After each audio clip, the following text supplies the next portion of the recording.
Welcome to episode 5 of the Don't Worry, Nobody's Listening podcast. As always, I am your host, Jason Benicki-Critchlow. Please follow me on Twitter and Instagram at JASONBANICKI.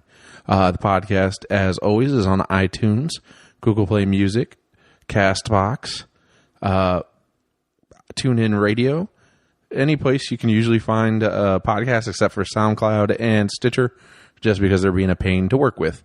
Hopefully after episode 5, I'll even get us up on Spotify next. And you can also find the podcast every week on the Facebook page. Don't Worry, Nobody's Listening podcast on Facebook. Give us a like, share it with your friends, and then subscribe, rate, and review the podcast, and we can grow this thing and let everybody listen to me ramble on for 30, 45 minutes, an hour, whatever I feel like talking that day. And we'll share it wide, share it far, and have some fun with this. And as always, Don't Worry, Nobody's Listening is on my YouTube page as well. My YouTube is JASONBANICKI.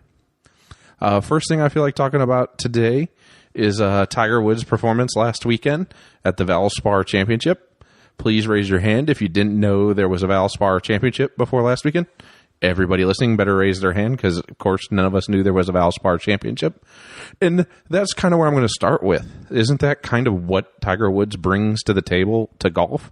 None of us really cared about the Valspar Championship. Most people who watch golf probably tune in 4 times a year. The Masters, the U.S. Open, the British Open, and the Players' Championship. Ta-da! Or the PGA Championship, I guess, for 5, if you want to count the majors. But anyways, that's going to be kind of what most people tune in for. And then, if there's something exciting going on, they'll tune in. If not, they won't.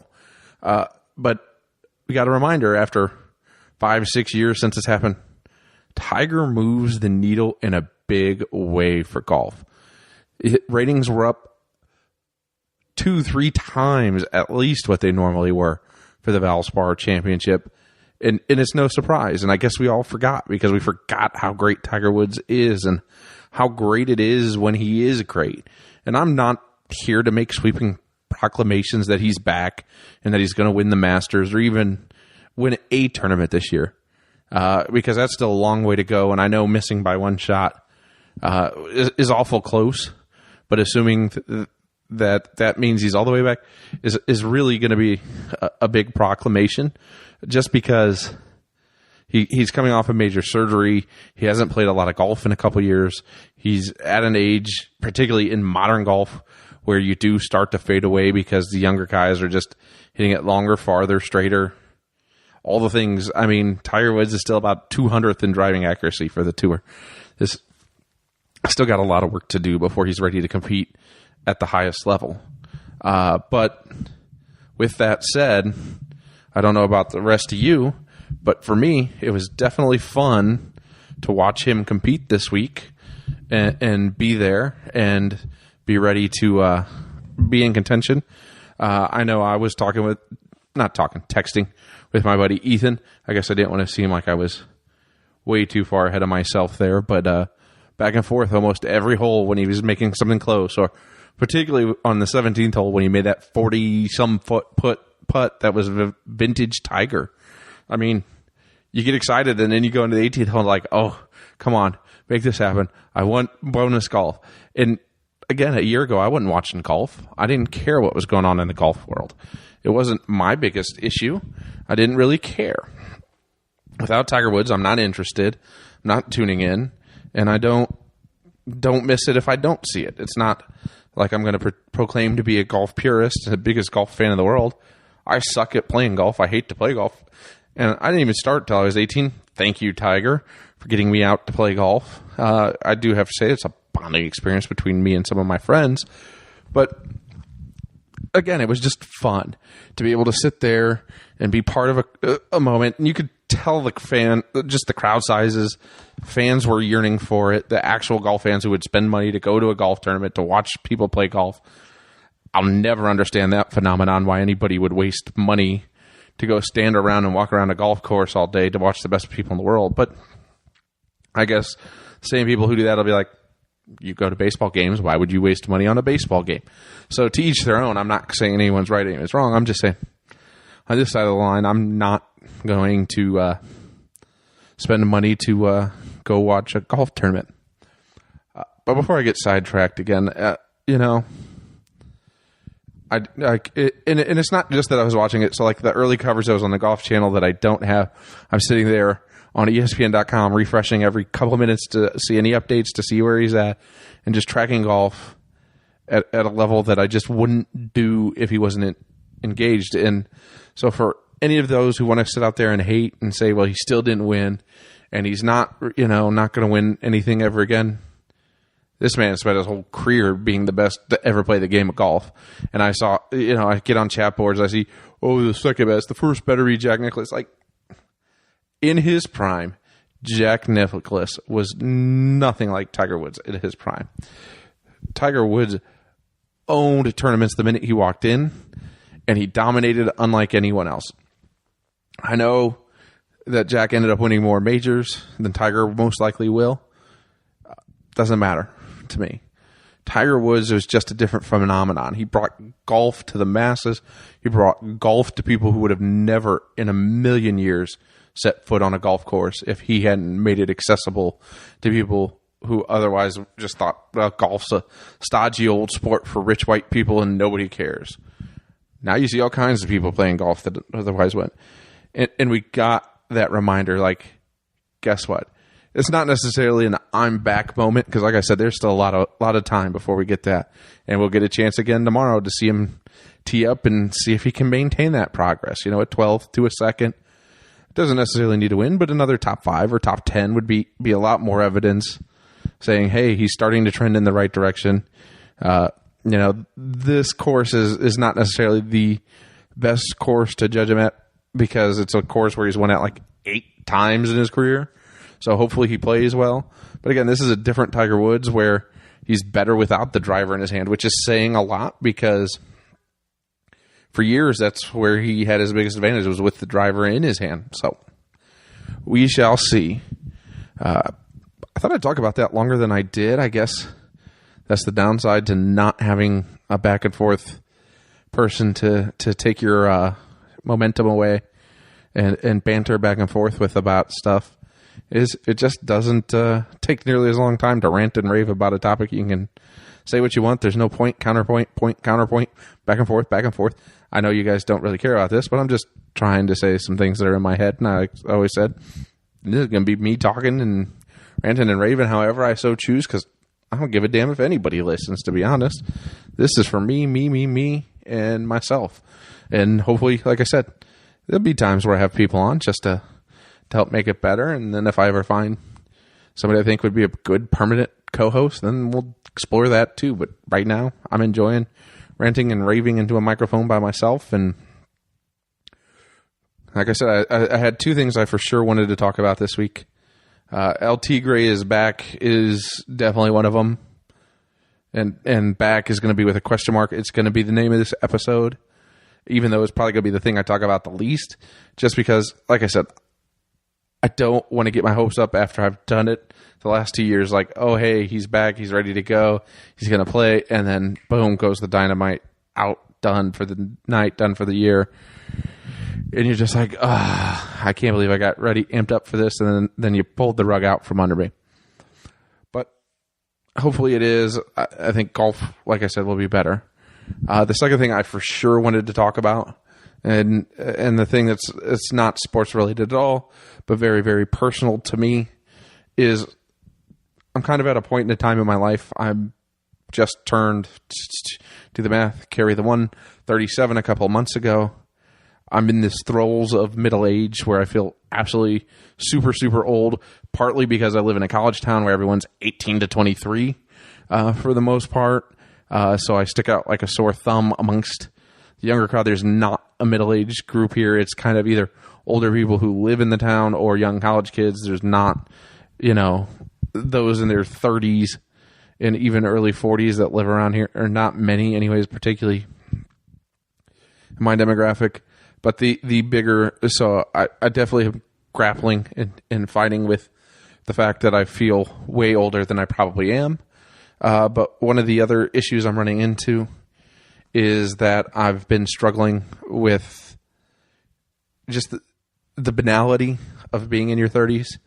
I'm not married. I have no kids. I have no intentions of being married or having kids. Those are just two things that don't excite me, don't look forward to. And I lived kind of my whole life as if I was going to die at 30. 30 was impossibly old, and I thought I'd never make it. And trust me, the way I lived my 20s, where I drank and drove and did all kinds of terrible things to myself, I should have never made it to 30, to be honest. And the fact that I have, and with relative health intact, particularly for a guy who doesn't like to exercise, who eats steak and pizzas every other day almost, and the third day I mix in cheeseburgers, at least for years. It's been kind of, you get to this point where it's like, okay, what's the end game to all this? What do I accomplish? Where's the fun? It's like, I go to work, I make a bunch of, I don't make a bunch of money, but I make money, I pay bills, I buy stuff to kill time. It's like, is there a purpose to this? Is there anything that's even remotely fun end game? I'm an uncle of less than 7 months, and I love my nephew, but I think so many people have kids to bring themselves their purpose in these years, and I'm just like, I think that's even worse because I can't see where a kid brings you purpose. It's just another drain on your resources, which means now you absolutely have to keep going to work and have to keep paying bills, and now you're responsible for somebody else's bills, and you're working even more just to pay somebody else's bills and your bills, and then try and build up a nest egg so you can someday retire and stop working.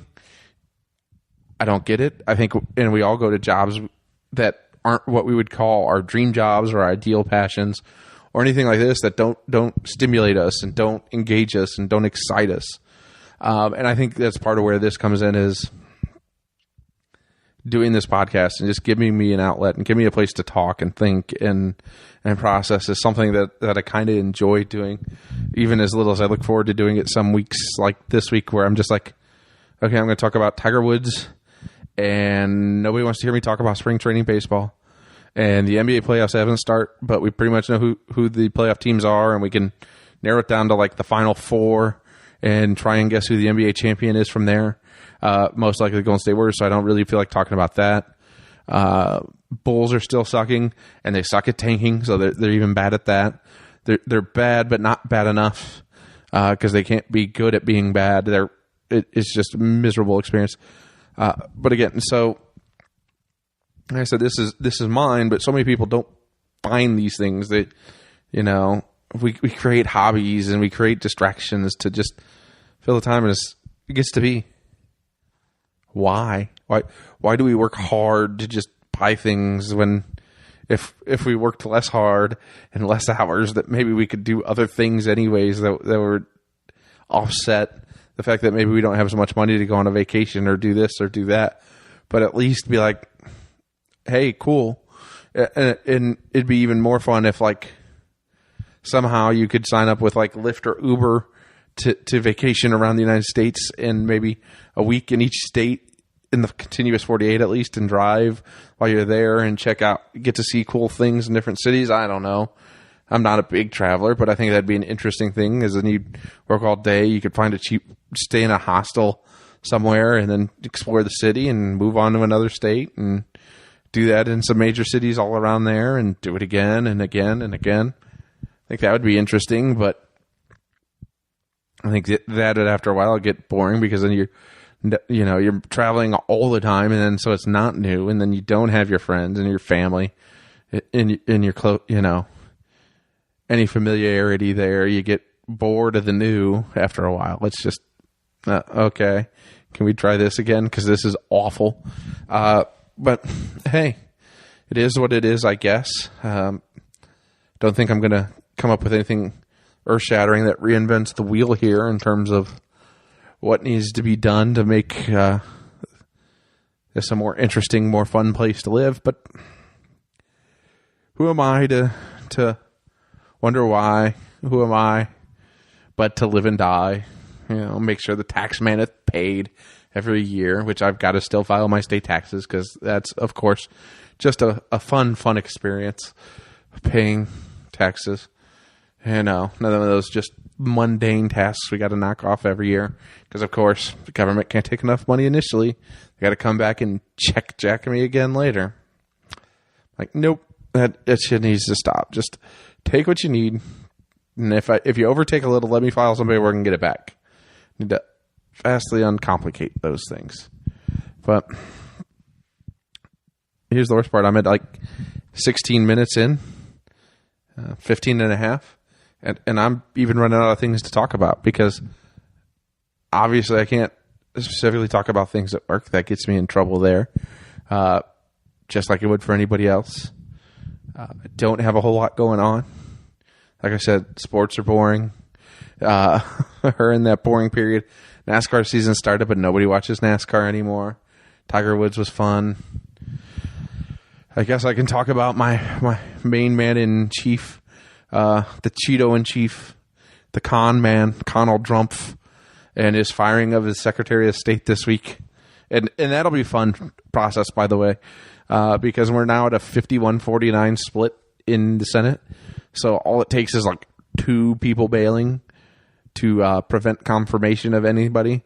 Not that I see that happening since he's going to move a CIA director over to Secretary of State, but I think then trying to fill the Secretary of State slot would be a lot harder. I think that's going to be one of those challenges for everybody right now in D.C. is how do we function at a 51-49, and then after 28 will be a very interesting thing because I think that the Republicans will gain ground in the Senate. I think they'll probably get to 53 and maybe even 54 seats possibly. That's going to be hard to tell, but my guess would be 53 or 54. And then what you're going to see, though, I think, is the House is going to go to the Democrats. So now you're going to have a split demographic or split, Congress trying to deal with the con man who I'm still confused as to why anybody is surprised that he's not good at running the government. This guy wasn't good at running a construction company / real estate empire, so much so that he had to file bankruptcy like 6 times or 7 times. I mean, he literally bankrupted casinos. I didn't know that anything that was designed to literally make money every second of every minute of every hour of every day could be bankrupted, but he pulled it off twice. And we're surprised that he has a highly dysfunctional government, that people don't want to stay there and work, or people keep getting fired, that the things just aren't going well. And to that I say, annoy.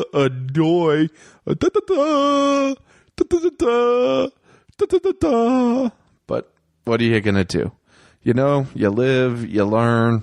Hopefully we learn from this. I hope to God people don't ever nominate somebody such an awful politician like Hillary Clinton to run. It's not that she was a terrible candidate. She's just a terrible politician. She's probably a qualified individual for government office and for public service and all these things. She just can't excite a base. And in politics, at the end of the day, you have to excite a base. You have to get, particularly in today's day and age where we're so hardcore Democrat or so hardcore Republican, and I probably will get into that because I've got plenty of time to fill. But what you're going to, you have to get your 35 or 40% locked in and excited. And if you can't do that, then the race to the middle 10 or middle 20 is really hard. And it's one of those funny things because I think so many people try to identify themselves as that middle 10 or 20 and the numbers say, well, it's growing. Yet every election shows for a fact it is not. Most people have voted one straight party for most of their life, and they don't even question it, but they talk like they vote for other parties. Or every once in a while, when something's so horrible, they will vote for the other side. But it's just like, you're way off right now. Way off. And you need to really evaluate what you're doing and how you're doing it and say, let's try this again because this isn't going to quite get it done. But I think we've firmly entrenched ourselves in red team versus blue team, and people try to pretend they're in the middle. I don't think I'm releasing this episode. I'm not going to sit here and lunatically rant all over the place for 20 minutes and then release it. Yeah, I am. Like I said, I'll give a shit if anybody listens. You're going to get to listen to some of my inner dialogue right now while I try to figure this out. And I may only release 20 minutes and call it a day today. I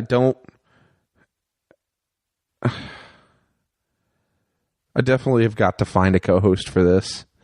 It is, I think, going to be the big takeaway from today, that unless I do something like I did the very first episode, where I must go point by point over every episode of the first season of the OC, it's going to be hard for me to fill an hour. And it gives me an appreciation for, especially a guy like Bill Burr, who fills an hour twice a week by himself in a very entertaining manner.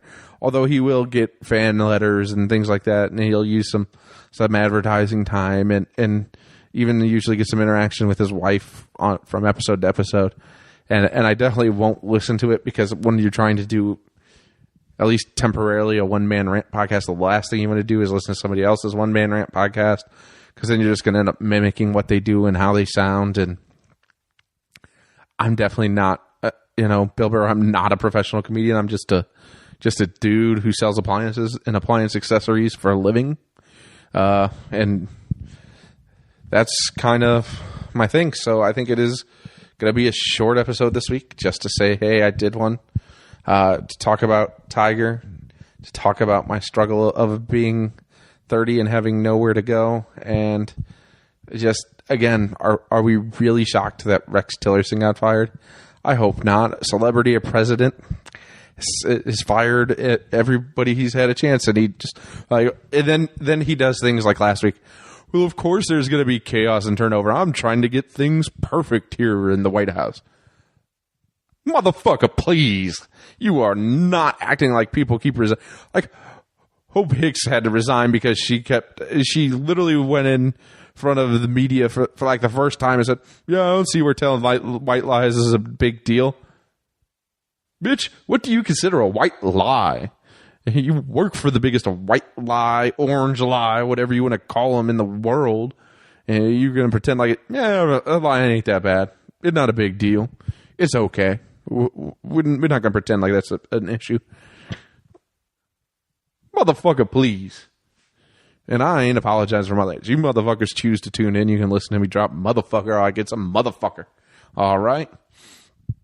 But yeah, anybody who's surprised by this chaos, and the fact that there are still like 40% hardcore people who think, oh yeah, he's draining the swamp, he's making America great again, and he's already working on his re-election slogan of "Keep America Great."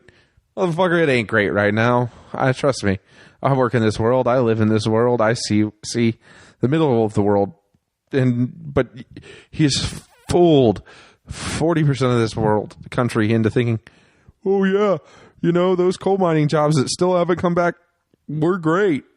And these guys and girls in West Virginia will vote for him again because they've always voted Team Red, and they don't think, well, maybe this is the year that I turn it around to vote blue just for change, to see if maybe we could stop living in the poorest state where the teachers go on strike because they're paid minimum wage or less than. And nope, by God, I'm going to fuck my cousin and vote for Donald Trump again because he's Team Red and I'm Team Red, just like me here with Kevin Harvick on my 29. Oh, he doesn't drive the 29. See, your NASCAR stars change it up every once in a while. Maybe you need to change it up once in a while and vote for some new ideas. And I view the same. If you're in a blue state, vote for fucking red team every once in a while. Everybody needs to vote for everybody else every once in a while. Just because it keeps us from having things like Strom Thurmond to be a thing, or Orrin Hatch be a thing, or... Does anybody want Ted Cruz to be a guy that's been in Washington, D.C. 30 years from now? God, I hope not. We need to get him out of there sooner than soon. I mean, for God's sake, somehow Mike Pence has made it to the vice president's office. It's a guy who lives in Indiana, who was born and raised in Indiana, and has only lived in like one other state in his entire adult life. Mike Pence is an awful excuse for a human being. He is a terrible, terrible politician, terrible, terrible governor. So much so that he actually took the vice presidency not even caring if he won or lost, because he didn't want to run for re-election of governor. That's why he took it, because he was so afraid he was going to lose the election. But I think that's where I'm at. If you live in a blue state, vote for some red people every once in a while. If you live in a red state, vote for some blue people every once in a while. And for the love of God, nobody vote for this Cheeto-In-Chief again in 2020. Orange is not the new black. This man has not done a good job. Chaos is what reigns at his White House, and it's not for the betterment. We can't get anything done. We're getting no legislation passed. We're just undoing a bunch of regulations. I know there are some of you people who go home and will read Atlas Shrugged and jerk off every time a regulation is done. Oh my God, free market. Oh, Yobagoya is what I think. Because, quite frankly, no. Think of government regulations like the warning labels you see on stuff at stores. Like the one that says, don't try to make toast in the bathtub while you're in the bathtub with water. You know why they had to put that there? Because motherfuckers dropped toasters in bathtubs. They have to make regulations like, hey, don't dump coal byproduct in streams, because motherfuckers dumped coal byproduct in streams and polluted entire water supplies for entire cities and just destroyed communities that way. These regulations aren't just created out of thin blue air. They're usually created the same way that a warning label is. Hey, don't stick your hand in this paper shredder. You know why there's a warning label that says don't put your hand in a paper shredder? Because some motherfucker put their hand in a paper shredder. Same reason that they have to put a regulation in for what's the one I want to pick? Pick one off the top of my head. I nailed coal dumping the water. I'm really drawing a blank right now. That's terrible. I mean, and they make a big deal about all these regulations they cut, and I can't even think of a second one. But, okay, no dumping chemical waste from a factory into rivers. You know why we have that rule in place? Because the Cleveland River started on fucking fire because we were dumping so much toxic shit into our water supplies. Like, we didn't create regulations to just like, oh, well, these will hurt small business because only the big businesses can comply and it's hard for a new startup. Yada, yada, yada. Ayn Rand. Oh, my God, Ayn Rand. Yobagoya, people. Like, no, they're there because people did terrible things and it caused cancer and ruined water supply. Does anybody remember? I'm old enough to remember 20 years ago in LA when smog was so bad you couldn't see people on the 405. Guess what? California put in a bunch of, regulations on vehicles that helped greatly reduce the smog. Holy cow. These things work. We have clean air to breathe. We have healthy, clean water to drink. Unless you live in Flint, Michigan. Sorry, people. We cared for like 2 minutes, and then we stopped caring because, well, there were other things to care about. Yeah.